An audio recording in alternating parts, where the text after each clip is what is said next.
tous, alors aujourd'hui je vous retrouve une vidéo spéciale pinceau, c'est-à-dire comment, avec quel pinceau appliquer son fond de teint, avec quel pinceau appliquer son ombre à paupières, avec quel pinceau maquiller ses sourcils, etc. Donc je fais cette vidéo et je vais délibérément ne pas vous mentionner de marque particulière, juste parler un petit peu de la forme des pinceaux, parce que je trouve que niveau pinceau, vous faites un petit peu ce que vous voulez, on n'a pas tous le même budget pour des pinceaux. Personnellement, j'avais très peu de budget pour les pinceaux, donc la plupart que j'ai, je les ai achetés en Thaïlande et au Laos quand j'y suis allée, parce qu'ils coûtent beaucoup moins cher là-bas, pour que vous soyez un petit peu moins perdu avec toute cette histoire de pinceaux, parce que c'est très compliqué. Alors je vais commencer avec le teint et donc le fond de teint. Donc les fonds de teint, il y a plusieurs pinceaux pour utiliser, donc notamment les pinceaux comme ça qui sont plats, que vous trouvez très facilement dans n'importe quelle parfumerie, n'importe quel magasin où il y a des pinceaux. En fait ça sert pour appliquer le fond de teint, donc vous appliquez toujours de l'intérieur vers l'extérieur. Et donc en fait ces pinceaux, moi je les aime pas tellement parce qu'en fait je trouve qu'ils font plus de marques qu'autre chose. Après au début j'utilisais ça, puis après j'étais rarement satisfaite du résultat. Je veux toujours venir tapoter un petit peu pour un petit peu estomper les marques. Donc j'aimais pas trop. Donc bien sûr si ce genre de pinceau vous plaît, n'hésitez pas à utiliser ça. Donc voilà, si vous trouvez des pinceaux comme ça, vous pouvez très bien l'utiliser pour votre fond de teint. Aussi, donc d'autres pinceaux pour le fond de teint, donc il utilise maintenant des pinceaux qui sont un peu plus ronds et plats, donc aussi découpés, donc comme celui-ci. Donc celui-ci est un petit peu biseauté, mais vous pouvez très bien trouver des tout droits, qui sont de plus en plus commercialisés. Donc en fait ces pinceaux je trouve ça mieux parce qu'ils font beaucoup moins de marques, beaucoup moins de démarcation sur votre peau. Moi je trouve ça beaucoup plus pratique à utiliser, c'est plus agréable, ça fait moins de marques, donc moi je trouve que celui-ci c'est mieux. Bien sûr vous prenez ce que vous voulez. Je vais passer au correcteur. Donc en fait pour appliquer du correcteur, les pinceaux à l'origine sont des pinceaux comme ceci, c'est-à-dire des pinceaux qui sont plats et qui ressemblent pas mal aux pinceaux fond de teint comme ça mais en beaucoup plus petit. Alors moi je trouve ça plutôt pas mal, mais le problème aussi c'est que ça fait beaucoup de marques.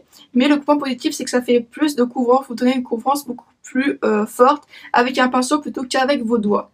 Donc si vous voulez un pinceau correcteur, vous pouvez très bien utiliser ceci, mais que ceci des pinceaux qui sont ronds, un peu plus ronds, un peu plus plats, qui peuvent être pas mal aussi. Ensuite pour le blush, alors le pinceau officiel des blushs, c'est un pinceau qui est typiquement comme celui-ci, c'est-à-dire un peu assez fourni et biseauté comme ceci. Donc c'est pas mal parce que ça fait bien la forme des joues, je trouve. On peut faire quelque chose qui est vraiment sympa avec ça.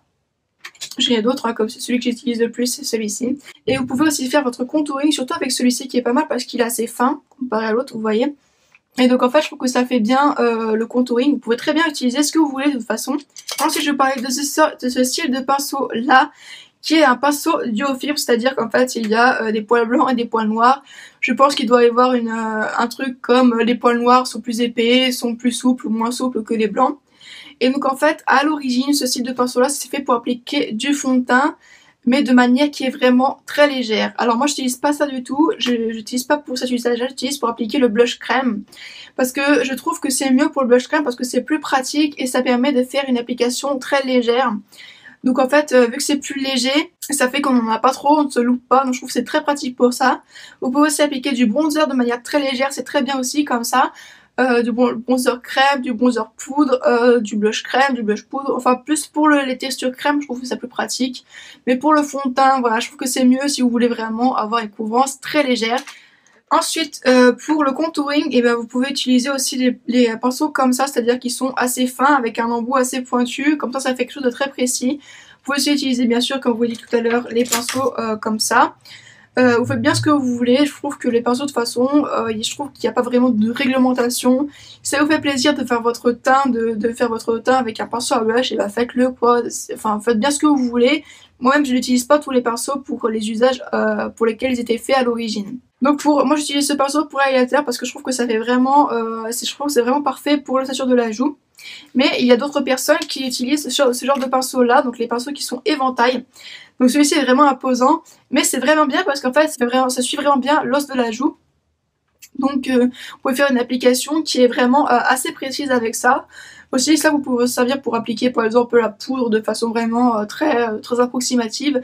Je trouve ça très bien. Ensuite, pour la poudre, je vous recommande un pinceau qui soit gros. Enfin, moi j'ai un pinceau qui est vraiment très gros, qui ne soit pas très dense en fait. Parce que les pinceaux, quand ils sont trop denses pour la poudre, ça va avoir tendance à faire un petit peu des amas, des patchs, et ça va se voir beaucoup. Donc je vous conseille d'avoir un pinceau qui soit pas très dense, qui soit assez léger, assez fluffy. Par contre, si vous avez comme moi un kabuki qui est assez dense comme celui-ci, vous pouvez très bien vous en servir pour estomper votre blush et votre bronzer ensemble. Ça fait que vous va bien les mélanger. Ça va faire quelque chose de beaucoup plus naturel et donc de beaucoup plus joli que si vous ne le faisiez pas. Donc les pinceaux qui sont assez denses comme ça, c'est très bien pour estomper.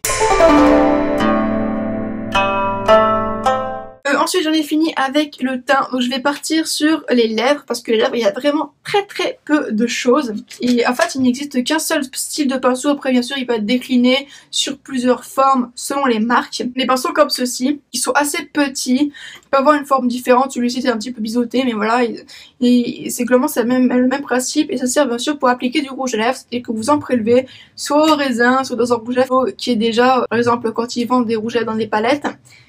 Vous en prélevez puis vous appliquez directement sur les lèvres. Ça permet de faire une application plus pratique et plus précise que si vous l'utilisez directement au raisin. Et quand vous voulez vraiment faire une belle bouche rouge ou quelque chose qui soit vraiment net et sans défaut, c'est très bien d'utiliser un pinceau pour ça. Ensuite, je vais passer aux yeux. Donc, il y a vraiment une énorme quantité de pinceaux pour les yeux. Donc, j'en ai pas beaucoup parce que moi, je me maquille très peu les yeux. Et donc je vais commencer avec le pinceau traditionnel, pinceau plat. Donc en fait ça sert pas vraiment à faire quelque chose de précis, ça sert plus à faire à poser vraiment le fard à paupières, crème, poudre, n'importe quoi. Vraiment sur toute la paupière, mobile ou fixe comme vous voulez, de façon assez uniforme. C'est pas très précis de poser avec ça, mais ça fait vraiment mon travail vraiment d'appliquer la première couleur.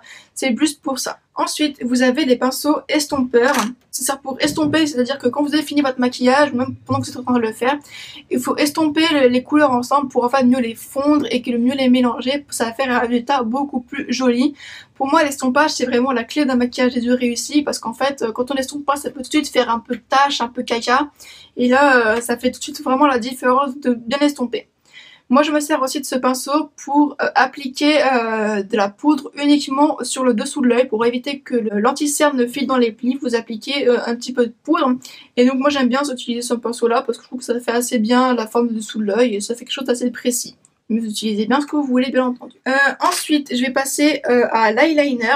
Donc pour l'eyeliner vous avez deux types de pinceaux. Donc généralement quand vous avez des pinceaux eyeliner, c'est qu'il vous faut de l'eyeliner gel, de l'eyeliner qui est en pot. Donc vous avez ces deux types là, donc vous avez les pinceaux qui sont un peu biseautés comme ceci, que moi personnellement j'utilise pour me faire les sourcils, et vous avez les pinceaux qui sont en pointe comme ça qui permettent de faire des choses qui sont très précises, qui sont très bien aussi. Ensuite pour revenir dans les pinceaux un peu plats, donc vous avez les pinceaux plats mais qui sont biseautés comme celui-ci. Donc en fait la différence c'est qu'ils vont permettre de faire quelque chose qui est un petit peu plus précis, c'est-à-dire appliquer de l'ombre à paupières juste au coin de l'œil par exemple. Ça va vraiment être ça la différence, mais sinon c'est plutôt la même chose qu'un pinceau plat classique.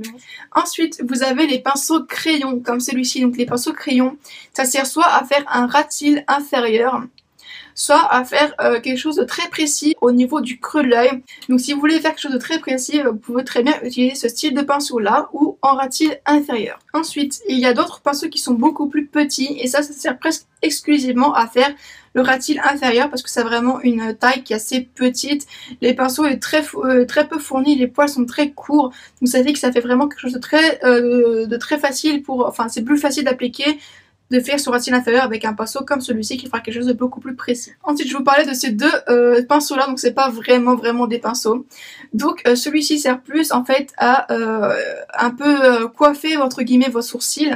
Donc quand vous avez les sourcils qui partent un petit peu en bataille, vous pouvez très bien utiliser ça. Ou pour estomper un petit peu de la poudre, parce que moi je mets souvent de la poudre dans mes sourcils et donc j'utilise ça pour un petit peu estomper le travail. Ça fait vraiment les choses très bien. Aussi vous pouvez servir pour un petit peu démêler vos cils. Par exemple quand vous commencez à vous maquiller, que vous avez les cils assez longs, vous pouvez très bien les démêler avec ce genre de petite brosse.